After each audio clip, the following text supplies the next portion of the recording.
pop up to you saying, oh yeah, actually I remember that. That was conveyed in the film last night. And this is helpful for you as you view various movies, and you'll be able to make these discerning remarks and make these critiques.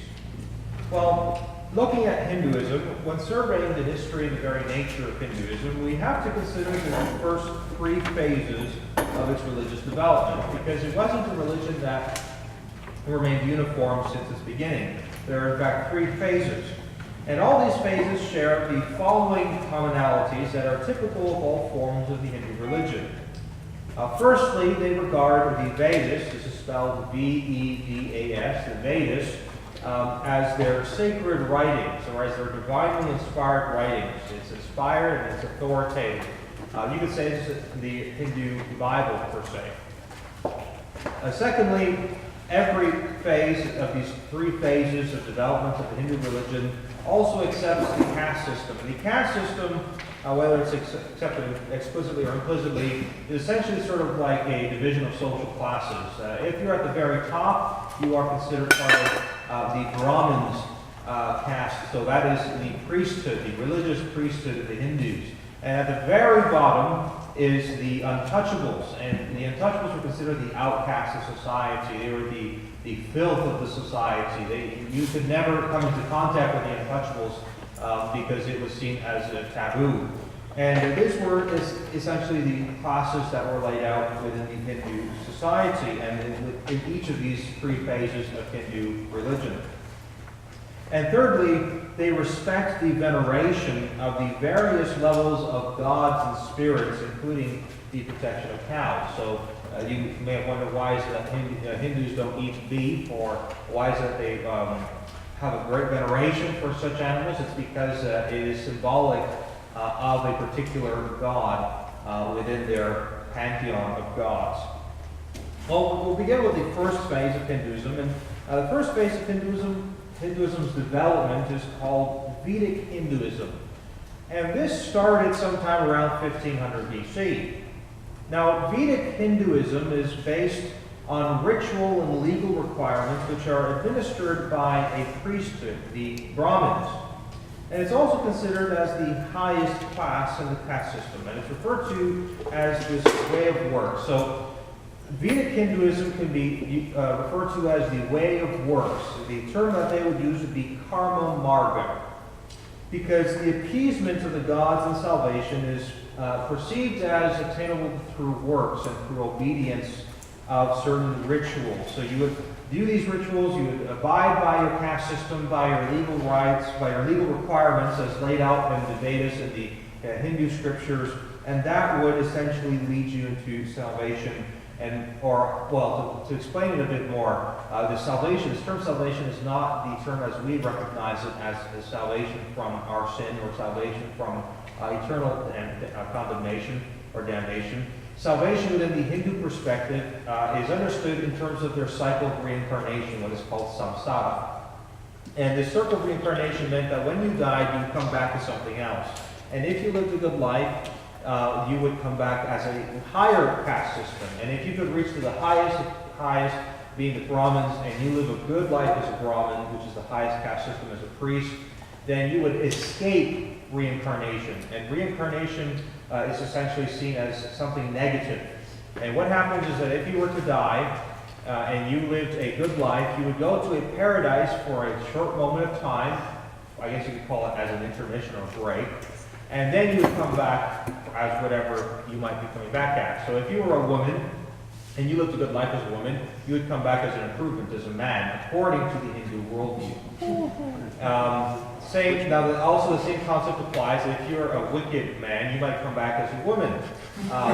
Or you might come back as a cockroach. And so you could be any possible living creature in this world within the Hindu worldview.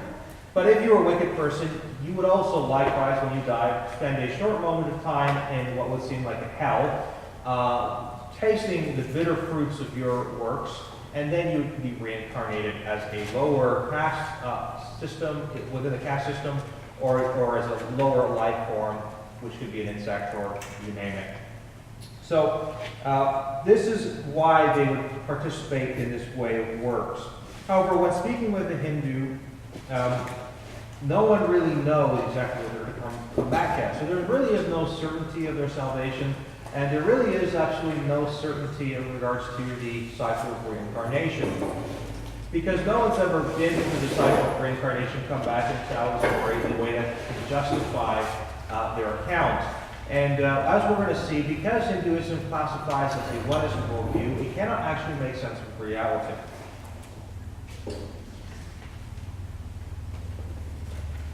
Now, just to kind of cite a religion scholar, one who has been very influential in my studies and a great help, and I would recommend that you also read his books. His name is Dr. Winfried Corduan.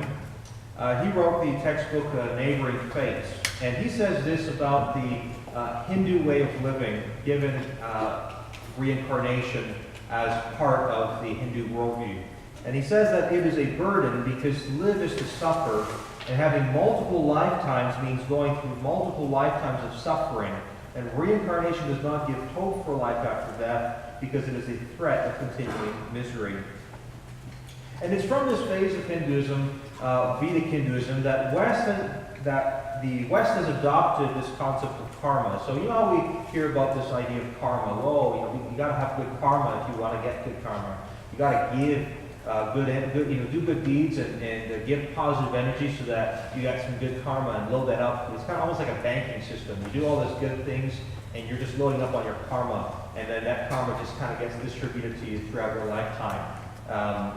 And so this whole concept of karma is actually derived from this phase of Hinduism, Vedic Hinduism, because the more karma you get, the closer you get to salvation. And the West simply has just adopted this as part of their overlying pluralist worldview.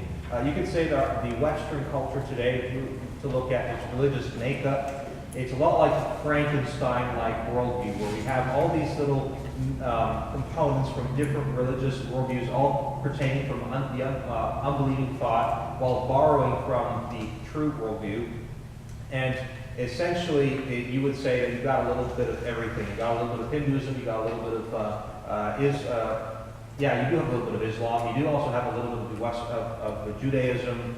You have various different types, where it's like, okay, yeah, I could perhaps participate in Islamic prayers, and I could at the same time also believe in karma, and I could believe in positive energy. And so what we're seeing in Western society today and in Western culture is a plurality or a pluralism of religious views that are kind of seen as equal to one another and capable of contributing to your own religious life or way of living, your practice of faith. And this is actually largely inspired by Hinduism, because Hinduism is seen as a religion of many roads, but each road seen as equal to one another and leading to the same place. Now, the second phase of Hinduism's development is called Vedantic Hinduism.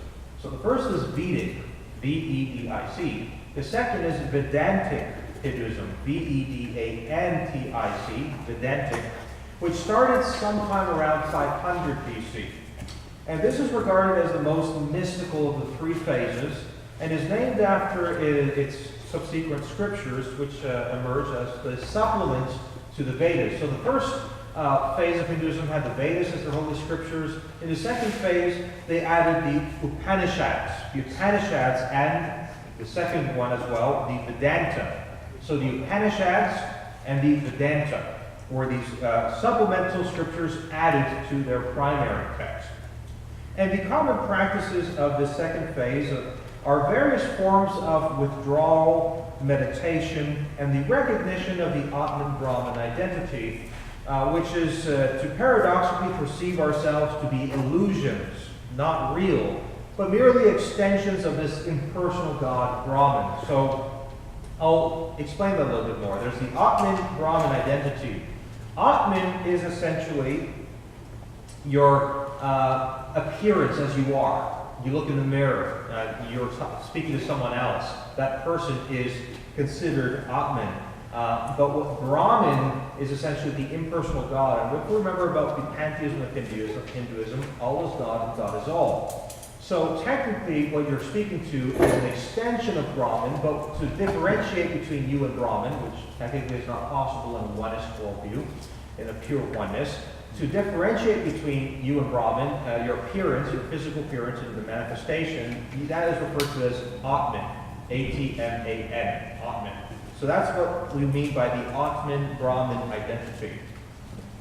Now, Brahman is this impersonal god of Hinduism. It's not a person, it's not individualistic, and it's pantheistic. It's all-pervasive. And it's sometimes referred to as the word soul. The world soul, so the soul of the world. And to better identify the concept of the impersonal God Brahman, we understand this to mean all is God and God is all. And this philosophy is regarded as the Advaita Vedanta. You don't necessarily have to write that down, but you can write down what it means, which means non-dual. In other words, oneism, pure oneness, where everything is one without any divisions. And yet the term one itself is actually not really appropriate, because if you say one, that means there's such a thing as not one. There could be such a thing as two or three or four. So in essence, there can be no such distinctions within this oneness, because technically it cannot be one. You can see how it suddenly just breaks apart on itself. It breaks apart because there's a problem there in its logic. It's illogical, and you can't actually express it linguistically with language and with words, because essentially there are no distinctions within itself anyways. So this mystical phase of Hinduism is referred to as the way of knowledge, because it's this understanding, it's this knowledge of the Atman Brahman identity. The term that would be used by the Hindu would be the Nanamarga.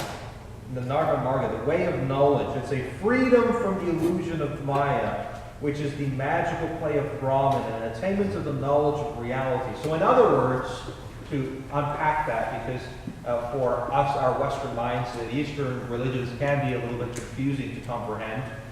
In other words, the intellectual, psychological, and the religious faculties of man are not really extensions of Brahman's impersonal entity. So your intellect's not part of it. You may be bodily, and you may be in terms of your soul, according to the Hindu worldview, but your intellect and your psychological self and also your religious faculties are not part of Brahman's entity, part of this pure oneness, but rather it's simply like playful manifestations, like a puppeteer whose hand is in the puppet. So here's an example.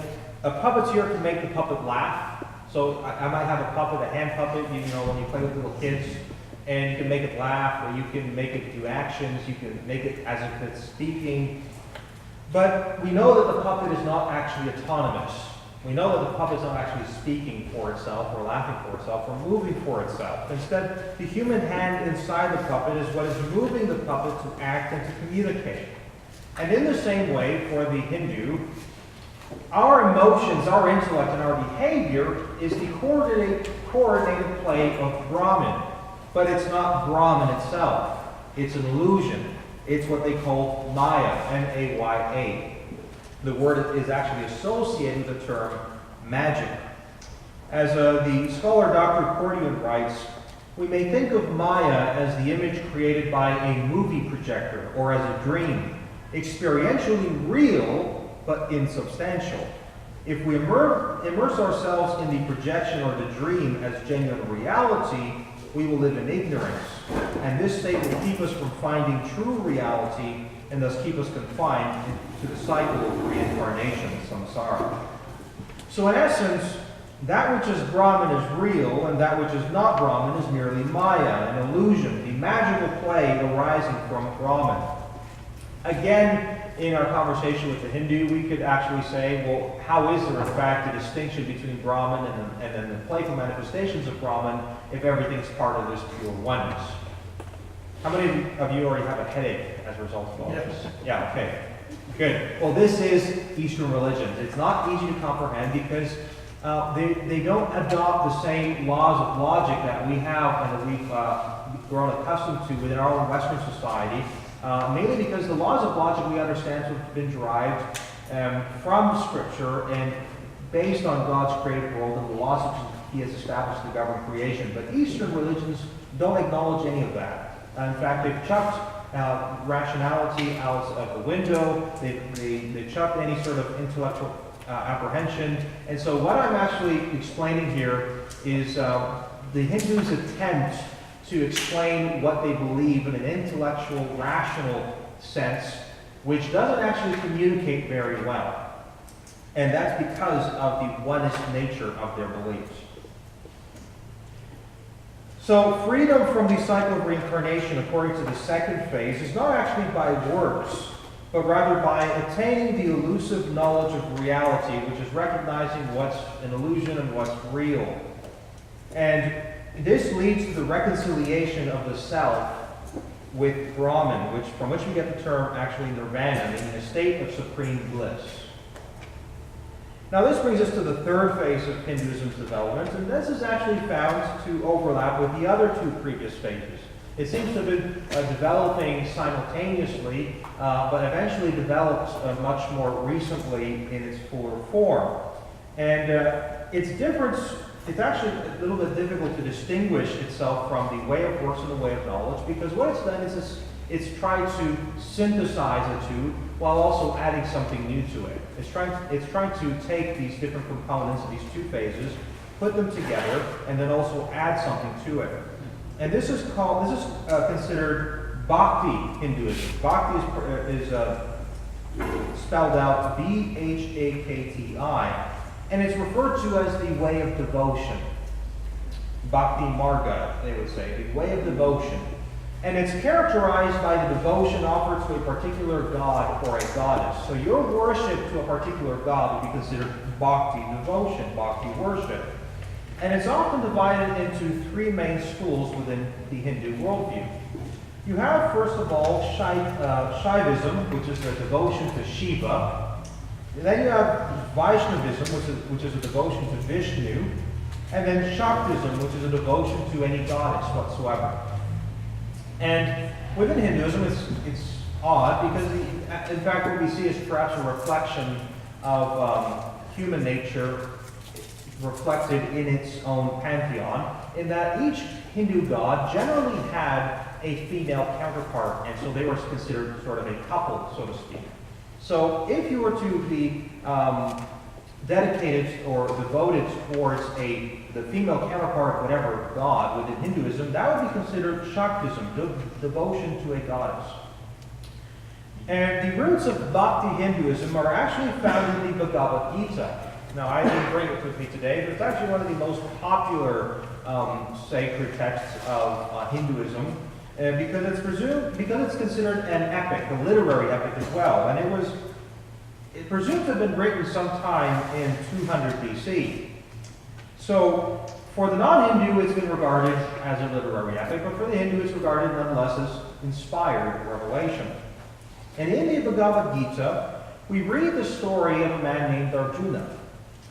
And now this is a heroic archer. He's an archer. This is part of his caste system. He's a warrior within the caste system. And his conflict is with his cousins. Apparently he finds himself in a vast family conflict. Not like today, where you might have a conflict with an uncle or aunt or cousin. We're talking about something in terms of the dynasties, relatives, these massive kingdoms that are going to go to war against each other.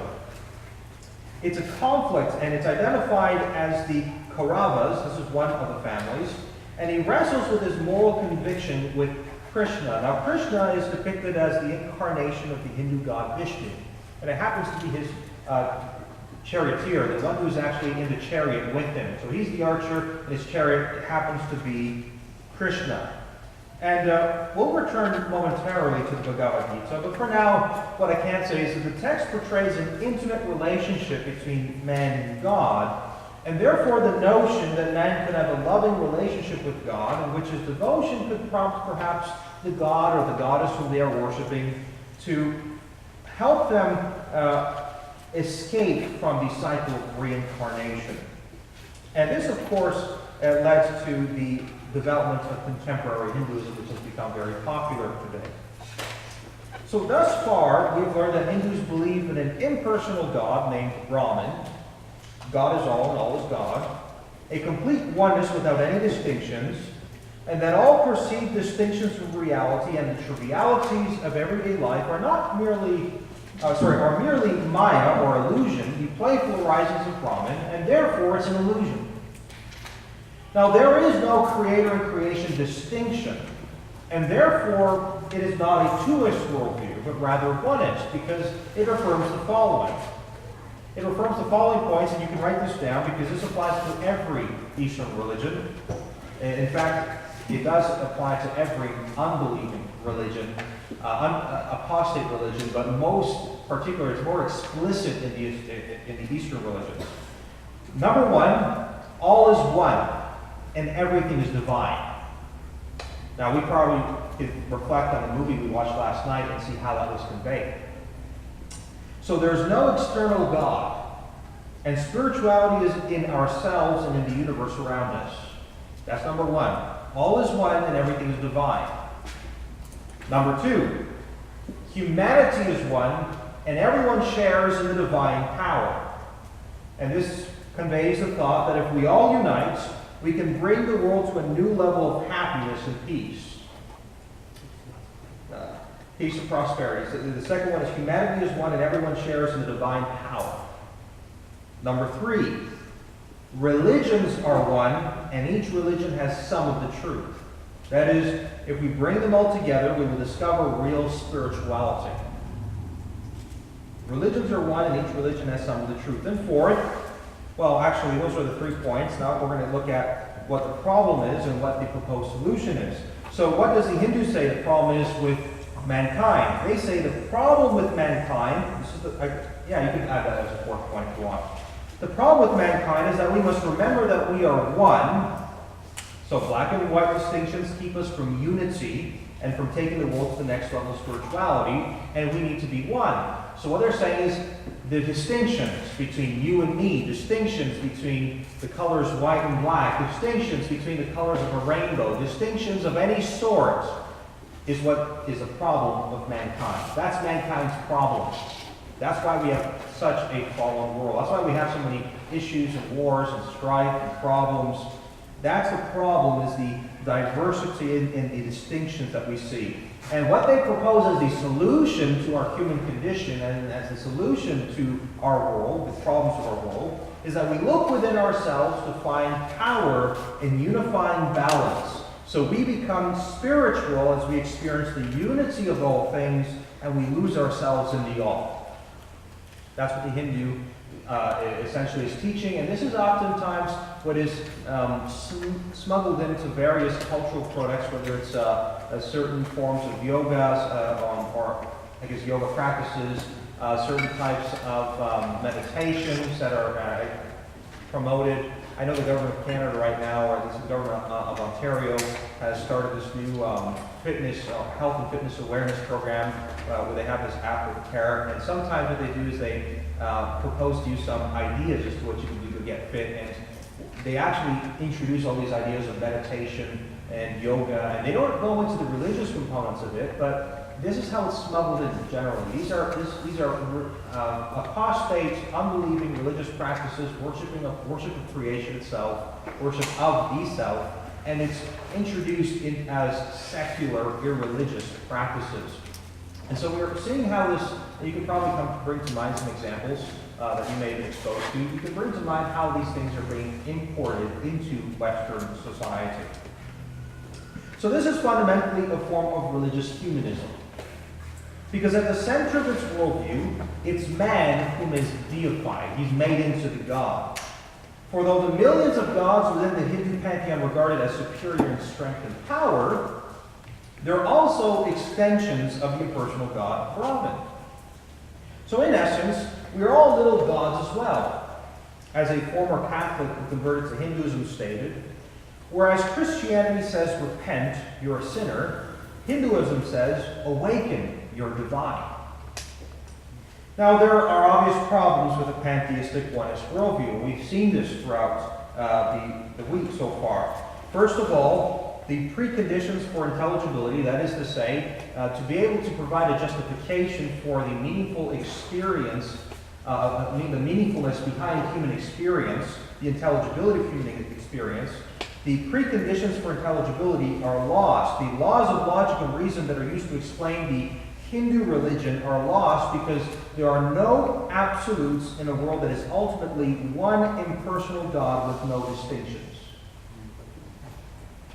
There are no absolutes in a world that is ultimately one impersonal God with no distinction. There is no true and false. There is no right and wrong. There is no light and darkness, no male and female. There are no distinctions. And within such a worldview, everything breaks down. Communication is no longer possible. Information in any form is no longer information. Just raw data of sameness which bears no meaning. So humanity isn't very special. This is why a soul can be reincarnated into an insect. Where prior the soul might have been a male man, essentially there is no distinction between human beings and all other living beings or living things. And the argument can even be made that there then exists no distinction between living beings and non-living things. No difference between a man and a rock. I could throw a rock and I could throw a person out a window, and there really would be no difference between the two. Because essentially they are of the same essence. And this leads actually to a moral breakdown. It undermines the foundations of human rights and liberty, and even contradicts the Hindu caste system, which is from higher to lower social classes, and even the concept of karma. And I'm going to explain this. This is actually in the Bhagavad Gita, the religious book which I've mentioned for contemporary Hinduism. And it's actually particularly adored by those who practice bhakti Hinduism, devotion to a particular god or goddess. And the Bhagavad Gita is an example of the inevitable moral breakdown that happens within a pantheistic worldview. So in the literary epic, this heroic archer and warrior Arjuna is found to be in a very difficult position because he's going to fight alongside his brothers, the Pandavas, against his cousins, the Kauravas. And he is bound by his duty as a warrior in the caste system to fight a war against his kinsmen or his relatives. And this he knows is a serious offense. It's considered a great evil. In fact, Arjuna says the following. This is from the text. I foresee no good resulting from slaughtering my kin, my family in war.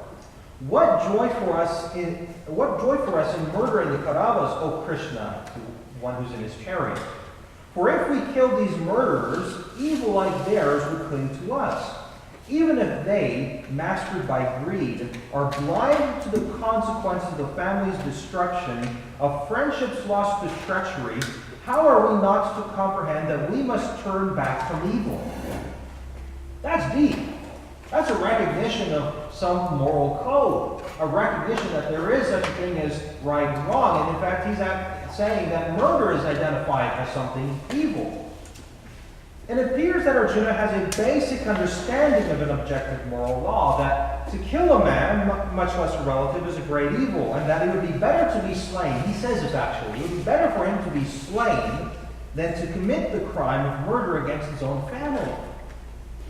And it's in his discourse that he unveils the human condition, which even Hindus recognize as part of their human nature. He says, it grieves me that as we intend to murder our relatives in our greed for pleasures, kingdoms, we are fixed on doing evil. Where have we heard that before? Genesis. We hear this in Genesis, that the hearts, since our youth, our hearts are fixed on doing evil. So at this point in time, Krishna, the charioteer, is not yet revealed to be the god Vishnu incarnated. And in his dialogue in the Bhagavad Gita, he counsels Arjuna as to what is vitally important. So he's speaking on behalf of Brahman, this great impartial god. That he must fulfill his duty as a warrior, and in doing so, he must be indifferent as to whether an action is moral or immoral. Doesn't matter if it's right and wrong. We should be indifferent to such morality. We should be indifferent to the moral code, as long as you fulfill your task. In other words, the question of right or wrong is not important. Morality is not necessary when it conflicts with the duty to fulfill and adhere to your social responsibilities and your function in society. And it's in the 11th chapter where Krishna finally unveils his true nature, saying that only by the authority of a god can Arjuna be persuaded to take up arms, because he was not convinced.